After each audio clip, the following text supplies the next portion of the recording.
L'enfer n'est pas un lieu de tourment éternel. La géhenne, que beaucoup nomment l'enfer, est la forme grecque de l'hébreu Hinnom, vallée de Hinnom. On rencontre ce nom 12 fois dans les écritures grecques chrétiennes, alors que de nombreux traducteurs prennent la liberté de le rendre par le mot « enfer », un certain nombre de versions modernes transcrivent le nom depuis le mot grec « Gehenna ». Dans Matthieu 5, 22, Darby, Jérusalem, et aussi la version Hostie et Pléiade, ainsi que la Tobe. La géhenne dont parle Jésus était une décharge à côté de Jérusalem, où le feu et le soufre servaient à détruire les déchets qui y étaient jetés. La vallée de Hinnom, étroite et profonde, qui en vint à porter ce nom grec, s'étendait au sud et au sud-ouest de la Jérusalem antique. Une majorité de chrétiens ont donc conclu que les paroles de Jésus faisaient référence à la géhenne dans un sens de punition éternelle, comme un enfer qui brûle tout le temps et dont on ne sortait jamais. Pourtant, la géhenne dont parle Jésus n'est pas un enfer éternel, enfin, on n'y reste pas éternellement, mais c'est un lieu de purification temporaire et dont on peut sortir. Il s'agit donc d'un lieu décrit par les rabbins juifs de l'époque de Jésus, ainsi que de notre époque, comme une antichambre, ou une voie d'entrée pour toutes les âmes. On y est jugé pour ses actes au cours de la vie. Dieu n'en est pas absent, et on y reste pour une durée temporaire, qui peut être très longue, mais qui est quand même temporaire, et ce pour être purifié. On notera que selon la Bible, Dieu avait décrété prophétiquement que la vallée de Hinnom servirait de lieu de décharge pour des cadavres, plutôt que d'endroit de torture de victimes vivantes. Puisque notre Ancien Testament est la Torah juive, il faut savoir que Jésus savait le sens hébraïque du mot géhenne, et il en parlait selon ce sens, c'est-à-dire un lieu de purification temporaire. Mais malheureusement, c'est l'image du dépotoir où on brûle le soufre et les déchets qui a pris le dessus avec le temps. Et évidemment, seulement chez les chrétiens. Chez les Juifs, ce n'est pas la même, c'est pas du tout la même idée. Et pour devenir enfin cet enfer, les chrétiens ont, disons, transformé le mot géhenne en un enfer sans pardon ni merci.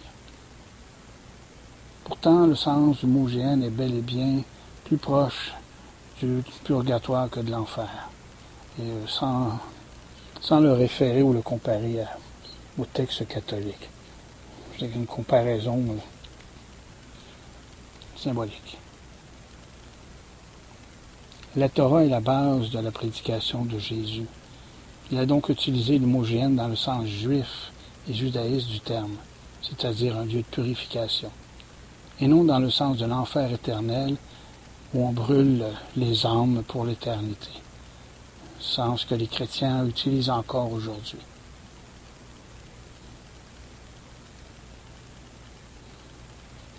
La géhenne n'est pas un symbole de tourment éternel, donc. L'image la plus courante de personnes qui rôtissent en enfer, et ce éternellement, montre un Dieu prêt à brûler des gens pendant toute l'éternité sans vraiment les consumer totalement. Une majorité de chrétiens sont persuadés que c'est parce que Dieu hait le péché qu'il ferait une telle chose. Et ce, en faisant abstraction des Écritures, demandez-vous quel genre de Dieu est capable d'une telle chose.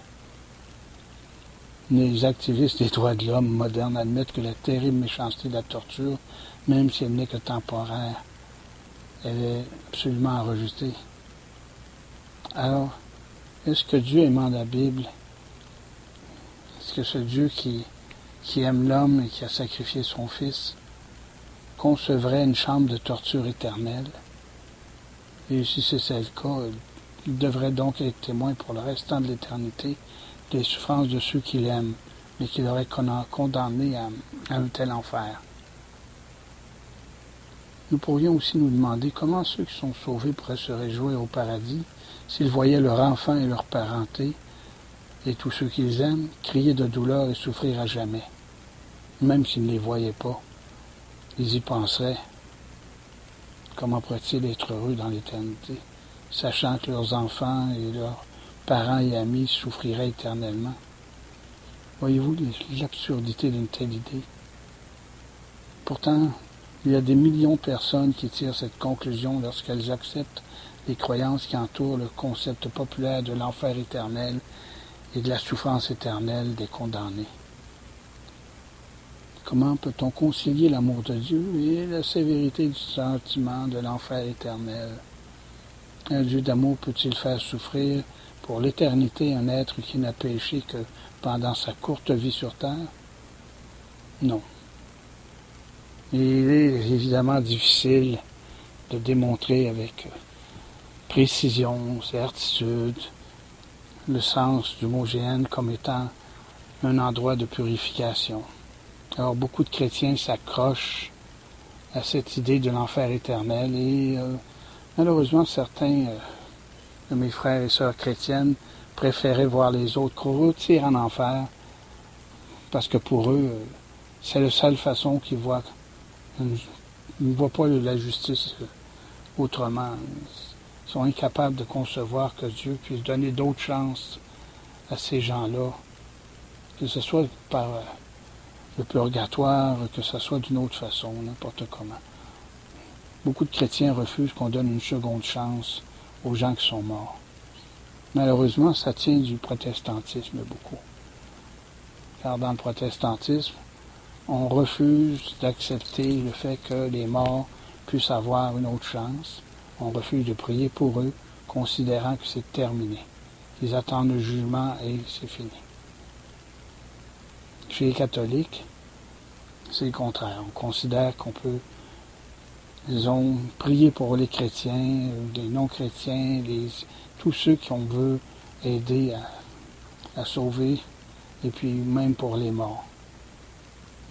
D'ailleurs, c'est pour ça qu'il y a des messes pour les défunts. Enfin, ça reste une polémique, malheureusement, ça risque de ne pas être réglé de sitôt.